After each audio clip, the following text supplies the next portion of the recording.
C'est bien fait pour nous. C'est bien fait pour notre gueule. Premier gros test de Xabi Alonso et de son équipe, et on prend une merde pareille. Défaite 5-2. Moi, de base, j'étais pas à la maison. J'ai quand même fait l'effort de regarder le match. Parce que moi, de base, je m'étais dit, ouais, des trucs, faut pas que je loupe. Ce match-là, il va être bien. Mais finalement, en fait, j'ai perdu mon temps. Non, je vais rentrer dans le vif du sujet. Déjà, Alonso, je ne remets pas en doute ton avenir au Real Madrid. Loin de moi cette idée, mais aujourd'hui, je ne pourrais pas te défendre. T'as pas fait le bon choix, et ça, il faut le dire.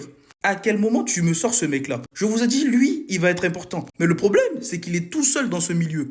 Il est tout seul. Le jour où vous allez comprendre ça, vous allez admirer autrement le talent de ce bonhomme. Il est avec Valverde. Valverde, on va en parler d'ailleurs. Chef, qu'est-ce que tu nous sors depuis le début de saison? Après, on me dit oui, il est fatigué. Mais dans ce cas, il faut le dire à l'entraîneur. Il faut qu'on te repose. Repose-toi. Et faisons jouer quelqu'un d'autre. T'as Ceballos sur le banc. Si t'es fatigué, dis-le. Maintenant, si c'est que t'es pas fatigué, franchement, je ne pourrais plus te défendre. Parce que moi, je t'ai défendu corps et âme. Mais là, après, ce n'est pas vraiment de sa faute. C'est juste qu'il est dans un système de jeu peut-être qu'il ne lui convient pas. Mais là, dans ce genre de cas, faut faire des choix. Faut faire des choix forts. Ça sera fort, mais faut faire des choix. Même l'un des trucs pour lesquels moi je le kiffais à fond, c'est-à-dire les récupérations de balles, il ne les fait plus. Parce que oui, il y en a qui veulent qu'il fasse des dribbles, qu'il fasse des trucs. Ça ne sert à rien parce que Valverde, ce n'est pas son jeu. Il ne le fait plus. Il ne le fait plus. Et Xabi Alonso, Mastantuono finalement faudra le prendre au sérieux. Je pense que ce mec-là, il aurait été sur le terrain, il aurait apporté du danger. Et moi, le premier, je suis fautif. Parce que je pensais qu'on pouvait se permettre de le mettre sur le banc. Mais finalement, pas du tout.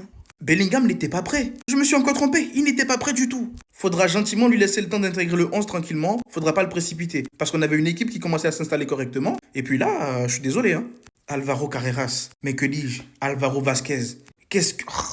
Après, fallait que ça arrive. Je n'ai pas envie de lui tomber dessus. Parce que depuis le début de saison, il était là, il faisait un sans faute. Fallait que ça arrive à un moment donné, c'était sûr. Il pouvait pas nous faire tous les matchs parfaits. Mais c'est vrai qu'aujourd'hui, c'était la merde. Et lui, il veut pas changer. Hein. Il veut pas changer. Moi, j'ai dit, lui, là, tu vas finir comme Nacho. Tu vas être vraiment le soldat.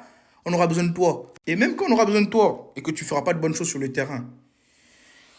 Ah, bref. En plus, Militao qui sort sur blessure, qui faisait un bon début de match.